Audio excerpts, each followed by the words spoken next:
बच्चों, आज हम आपकी पाठ्य पुस्तक क्षितिज की प्रथम कविता सूरदास के पद की व्याख्या समझेंगे। उससे पहले उसके कवि सूरदास के बारे में थोड़ा सा जानने का प्रयास करते हैं। सूरदास जी भक्ति काल में सगुण भक्ति के कृष्ण भक्ति शाखा के प्रमुख कवि माने जाते हैं। अब आप सोच रहे होंगे सगुण भक्ति धारा क्या होती है। तो भक्ति काल में दो तरह की कवियों की धाराएं थीं, सगुण भक्ति धारा और निर्गुण भक्ति धारा। सगुण भक्ति धारा में वे कवि आते थे जिन्होंने परमात्मा के साकार रूप की आराधना की है, जैसे राम भक्त कवि, कृष्ण भक्त कवि, शिव भक्त कवि।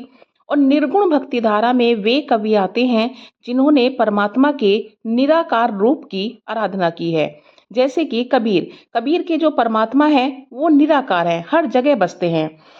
तो सूरदास जी का जन्म जो है 1478 में मथुरा के निकट रुनकता या रेणुका क्षेत्र माना जाता है, जबकि कुछ विद्वान दिल्ली के सीही में भी उनका जन्म मानते हैं। सूरदास जी ने महाप्रभु वल्लभाचार्य को अपना गुरु बनाया था और वे श्रीनाथ जी के मंदिर में भजन कीर्तन करते थे। और सन 1583 में पारसौली में उनका निधन हो गया। सूरदास जी के 3 प्रमुख ग्रंथ हैं, सूरसागर, सूर सारावली और साहित्य लहरी। आपके पाठ्यक्रम में जो सूरदास के पद लिए गए हैं वो सूर सागर से लिए गए हैं। हम कह सकते हैं सूर सागर के एक अध्याय भ्रमर गीत से लिए गए हैं। आपके पाठ्यक्रम में भ्रमर गीत से 4 पद संकलित हैं। अब इसका जो प्रसंग है सूरदास के पद का कुछ इस प्रकार है। मथुरा जाने के बाद जब श्री कृष्ण स्वयं न लौटकर उद्धव के माध्यम से गोपियों के पास संदेश भेजते हैं। अब उद्धव जो है श्री कृष्ण के परम सखा हैं, यानी कि मित्र हैं, और वे योग गुरु भी हैं। और उद्धव जो है निर्गुण भक्ति को श्रेष्ठ मानते हैं। निर्गुण भक्ति जो मैं जैसा कि मैंने अभी बताया कि जब निराकार रूप की आराधना की जाती है। वे ब्रह्म और योग का संदेश लेकर गोपियों की विरह वेदना को शांत करना चाहते थे, परंतु गोपियां कृष्ण भक्ति के अलावा और कुछ चाहती ही नहीं है। इसलिए उन्हें उद्धव का योग संदेश बिल्कुल भी पसंद नहीं आया। अब वे योग जो उद्धव थे वो बहुत बड़े विद्वान थे और योग गुरु थे। गोपियां उन्हें सीधे रूप में तो कुछ भला बुरा कह नहीं सकती थीं। इसीलिए तभी वहां पर उनके वार्तालाप के दौरान एक भंवरा आ गया और गोपियों ने भंवरे को माध्यम बनाकर उद्धव और श्री कृष्ण को अनेक प्रकार से उल्हाना देती हैं, उनके ऊपर तीखे कटाक्ष करती हैं। तो भ्रमर गीत का प्रारंभ यहीं से होता है। चलिए अब समझते हैं सूरदास के प्रथम पद की व्याख्या। प्रथम पद में गोपियां उद्धव पर कटाक्ष करते हुए कहती हैं कि उद्धव तुम हो अति बड़भागी। हे उद्धव, तुम तो बहुत ही भाग्यवान हो। यहाँ पर गोपियां प्रत्यक्ष रूप से उद्धव को भाग्यवान कहकर वास्तव में उन्हें अभागा कह रही हैं। इसलिए यहाँ पर वक्रोक्ति अलंकार भी है। जब बात को सीधे रूप में ना कहकर टेढ़े मेढ़े रूप में कहा जाए तो वहां पर वक्रोक्ति अलंकार होता है, क्योंकि भाग्यवान इसलिए कह रही हैं कि वो श्री कृष्ण के साथ रहते हुए भी उनसे प्रेम नहीं कर पाए। अपरस रहत स्नेह तगाते नाहिन मन अनुरागी। हे उद्धव, आप तो श्री कृष्ण के प्रेम रूपी धागे से बंधे ही नहीं हैं और ना ही आपके मन में श्री कृष्ण के प्रति प्रेम उत्पन्न हुआ। अब गोपियां उद्धव के व्यवहार की तुलना अलग अलग माध्यमों से कर रही हैं। पुरैनी पात रहत जल भीतर तारस देह न दागी। आपका व्यवहार तो कमल जल में रहने वाले कमल के पत्ते के समान है, जो जल में रहकर भी जल का प्रभाव अपने ऊपर नहीं आने देता। उसी प्रकार आपने भी श्री कृष्ण के सानिध्य में रहते हुए भी उनके प्रेम का प्रभाव अपने ऊपर नहीं आने दिया। दूसरा उदाहरण देते हुए कहती हैं कि आपका व्यवहार तो तेल की मटकी में पड़ी हुई जल की बूंद की तरह है, जो तेल का प्रभाव अपने ऊपर नहीं आने देती। उसी तरह से आप भी श्री कृष्ण के साथ रहते हुए भी उनके प्रेम की सच्चाई को नहीं समझ पाए। हे उद्धव, आगे गोपियां कहती हैं, प्रीति नदी में पाँव न बोरियो दृष्टि न रूप परागी। हे उद्धव, आपने तो कभी प्रेम रूपी नदी में पैर ही नहीं डुबोए और ना ही आपकी दृष्टि श्री कृष्ण के रूप सौंदर्य पर आसक्त हुई। प्रीति नदी में रूपक अलंकार है कि आप तो कभी श्री कृष्ण के प्रेम रूपी नदी में अपने आप को भिगोया ही नहीं है, पैर भिगोए ही नहीं है, और ना ही आपकी दृष्टि उन पर मोहित हुई। सूरदास अबला हम भोरी गुर चाटी जो पागी। आगे सूरदास जी कहते हैं कि गोपियां कह रही हैं कि हे उद्धव, हम तो भोली भाली कमजोर नारियां हैं और हम श्री कृष्ण से एक निष्ठ प्रेम करती हैं। जैसे गुड़ से चींटियां लिपटी रहती हैं, वैसे ही हम भी श्री कृष्ण के प्रेम में लिप्त हैं। अर्थात जिस तरह से गुड़ से चींटियों को अलग नहीं किया जा सकता, वैसे ही हम भी श्री कृष्ण से अलग रहकर नहीं जी सकती। बच्चों, इस वाले पद में प्रथम पंक्ति ऊधो तुम होती बड़भागी में वक्रोक्ति अलंकार है और सन्हे तगा सेकंड लाइन में रूपक अलंकार है, और ज्यों जल महा तेल की गागरी इसमें उत्प्रेक्षा अलंकार है, और प्रीति नदी लास्ट सेकंड लाइन में भी फिर से रूपक अलंकार है, और गुड़ चाटी ज्यों पागी में उत्प्रेक्षा अलंकार है। तो इस तरह से इस पद में गोपियों के श्री कृष्ण के प्रति प्रेम की एक निष्ठता अभिव्यक्त हो रही है, और गोपियां उद्धव को भाग्यवान कहकर अभागा भी कह रही हैं कि वो वास्तव में अभागे हैं, क्योंकि श्री कृष्ण के प्रेम की सच्चाई को समझ ही नहीं पाए। अब समझते हैं दूसरे पद की व्याख्या। गोपियां श्री कृष्ण के वियोग की व्यथा को श्री कृष्ण के न आने से किसी के सामने व्यक्त नहीं कर पाई। वे उद्धव से कहती हैं कि हे उद्धव, मन की मन ही मांझ रही, हमारे मन की सारी बातें श्री कृष्ण के न आने से मन में ही रह गई हैं। अभी तक हम सोच रही थी कि श्री कृष्ण के आने पर हम अपने मन की सारी बातें उनसे कहेंगे। कहिए जाई कौन पे उधो ना ही परत कही। हे उद्धव, वे सारी बातें अब हम किससे जाकर कहें जो परत दर परत हमारे मन में ही जम गई हैं। अवधि आधार आस आवन की तनमन व्यथा सही। अभी तक श्री कृष्ण के निश्चित समय में लौट आने की आस में हम तन और मन की पीड़ा सह रही थी।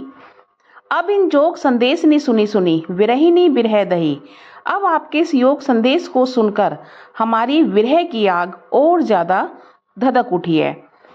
अर्थात अभी तक हम सोच रहे थे कि श्री कृष्ण एक निश्चित समय सीमा में लौट आएंगे और इसीलिए हम तन और मन की पीड़ा सह रही थी, परंतु अब तुम्हारे इस योग संदेश ने हमारी उस आस को भी तोड़ दिया है और हमारी विरह की अग्नि और ज्यादा जल उठी है।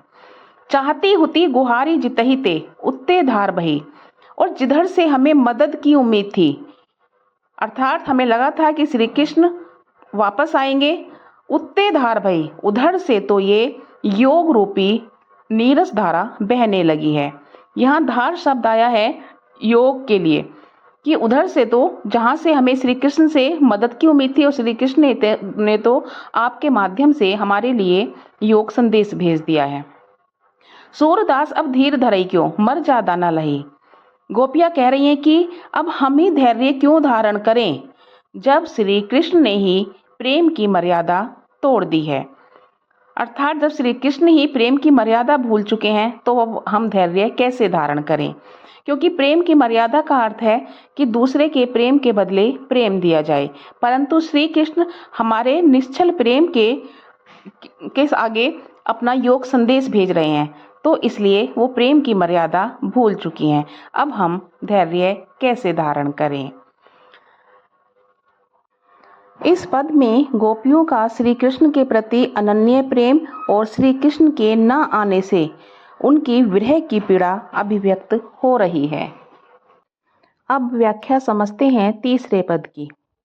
तीसरे पद में हमारे हरि हारिल की लकड़ी मन क्रम वचन नंद नंदन और यह दृढ़ करी पकड़ी। इसमें गोपियां श्री कृष्ण के प्रति अपने एकनिष्ठ प्रेम में दृढ़ विश्वास प्रकट कर रही हैं।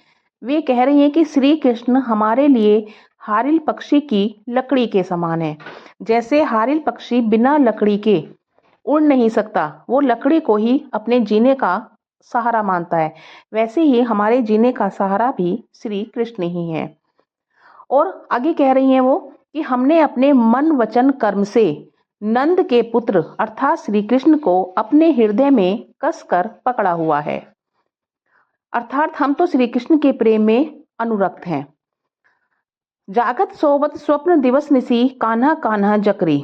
हम सोते जागते और स्वप्न में दिन रात सिर्फ कान्हा कान्हा जपती रहती हैं।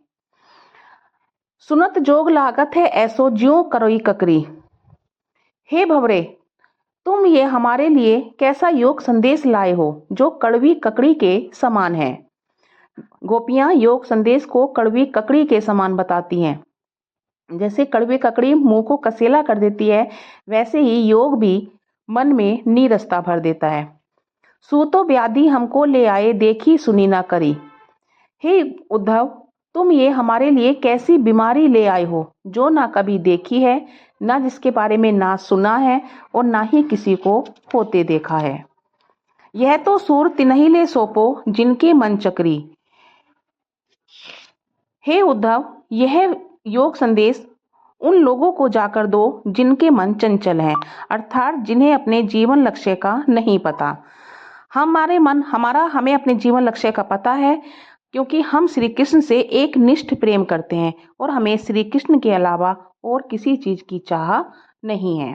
इस पद में बच्चों, हमारे हरी हारिल की लकड़ी में रूपक अलंकार है और ज्यों करोई ककरी में उत्प्रेक्षा अलंकार है, मन चक्री में फिर से रूपक अलंकार है और हमारे हरी हारिल में अनुप्रास अलंकार, नंद नंदन में अनुप्रास अलंकार, करी पकरी में अनुप्रास अलंकार, जागत सोवत अनुप्रास अलंकार और देखी सुनी ना करी में भी अनुप्रास अलंकार है और कान्हा कान्हा में पुनरुक्ति प्रकाश अलंकार है। अब व्याख्या समझते हैं चौथे पद की। चौथे पद में गोपियां श्री कृष्ण को राजनीतिज्ञ कहकर उनके ऊपर तीखा कटाक्ष कर रही हैं। हरी है राजनीति पढ़ाए, समुझी बात कहत मधुकर के समाचार सब पाए। इसमें गोपियां कह रही हैं कि मथुरा जाकर श्री कृष्ण कुशल राजनीतिज्ञ बन गए हैं, अर्थात वो वहां जाकर चालाक हो गए हैं। जैसे राजनीति में जाकर लोग स्वार्थी हो जाते हैं, चालाक हो जाते हैं, इसीलिए वो श्री कृष्ण पर कटाक्ष कर रही हैं कि मथुरा जाकर राजनीति में कुशल हो गए हैं, चतुर हो गए हैं। समुझी बात कहत मधुकर के, हे भवरे, तुम जो भी हमें बताना चाहते थे वो सारी बातें हम अच्छी तरह समझ गई हैं। एक अति चतुर होते पहले ही, एक तो तुम पहले से ही बहुत चालाक थे और अब तो तुम्हारे गुरु अर्थात श्री कृष्ण ने तुम्हें चालाकी का ग्रंथ भी पढ़ा दिया है। यहाँ उद्धव पर, तीसरी पंक्ति में उद्धव पर व्यंग्य कर रही हैं कि तुम तो पहले से ही बहुत चालाक थे और अब तो तुम्हारे गुरु अर्थात श्री कृष्ण ने तुम्हें और भी अधिक चालाकी सिखा दी है। बड़ी बुद्धि जानी जो उनकी, जोग संदेश पठाए। मथुरा जाकर श्री कृष्ण बहुत बुद्धिमान हो गए हैं, उनकी बुद्धि बढ़ गई है और इसीलिए उन्होंने हमें प्रेम मार्ग से हटाने के लिए योग संदेश भेज दिया है। उद्धव भले लोग आगे के, परहित डोलत धाये। हे उद्धव, पहले के लोग बहुत भले होते थे जो दूसरों के हित के लिए इधर उधर घूमते रहते थे। इस पंक्ति में भी बच्चों वक्रोक्ति अलंकार है, उद्धव लोग भले लोग आगे के, परहित डोलत धाये। इसमें इस पंक्ति के माध्यम से गोपियां उद्धव पर और श्री कृष्ण पर व्यंग्य कर रही हैं, उनके ऊपर कटाक्ष कर रही हैं कि पहले के लोग भले होते थे जो दूसरों के हित के लिए निस्वार्थ भाव से इधर उधर घूमते रहते थे।